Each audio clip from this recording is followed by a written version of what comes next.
amazing parents. Good morning, good afternoon, good evening, depending on where you are viewing from.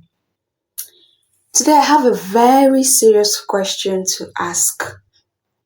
Why do you bring your child to church only to keep them busy with a phone from beginning to the end of the service?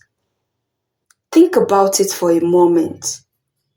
If the goal is not for them to learn, listen, or grow spiritually, then why bring them at all? We often say they are too small, they are too young to understand. Yet, they are not too young to enjoy, what's it called now?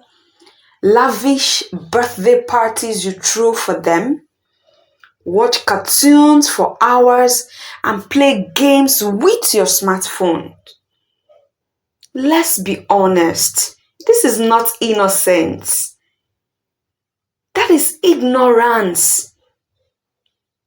This is how addiction begins, little by little. And tomorrow, you will be the same person to start complaining. My child is always on the phone. But the habits didn't just appear. It was formed over time. Now you see teenagers and even adults. That's the one that is even heartbreaking. You see teenagers, you see adults who cannot stay through a service without pressing their phones. A service of at most 2 hours. They can't stay without pressing their phone. Using phone during service is not just a distraction.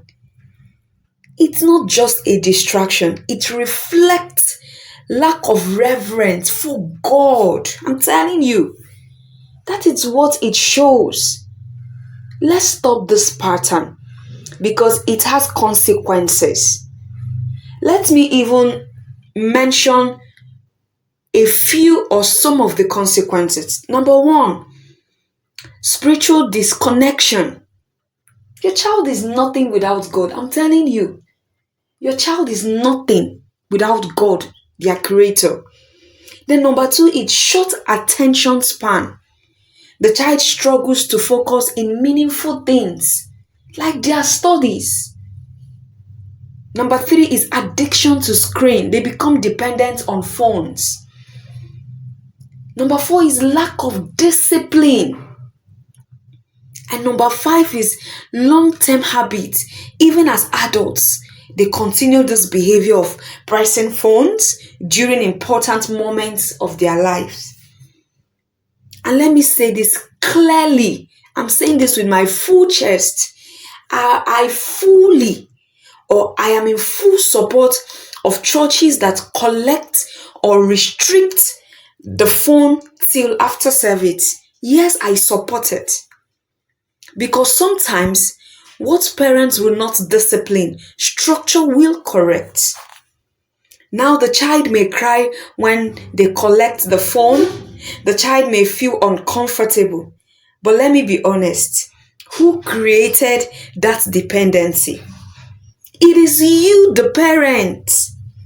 So if the child cried so loud, yes, because they cry so loud, I'm telling you, because I've witnessed one or two.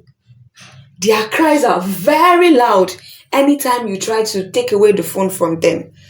And when they cry so loud, because the phone is being taken away from them, you feel embarrassed.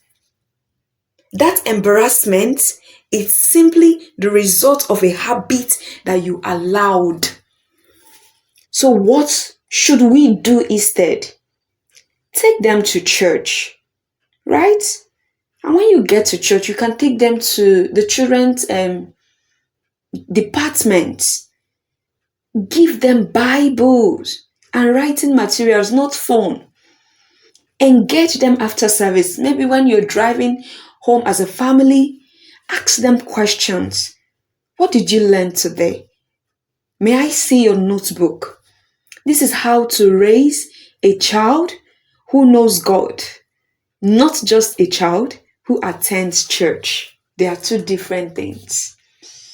So parents, please, let's be intentional about our children and their future.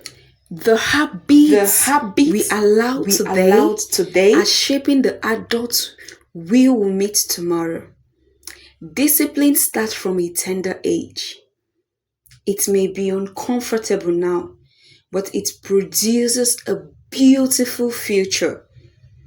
So thank you for listening, okay? God bless you.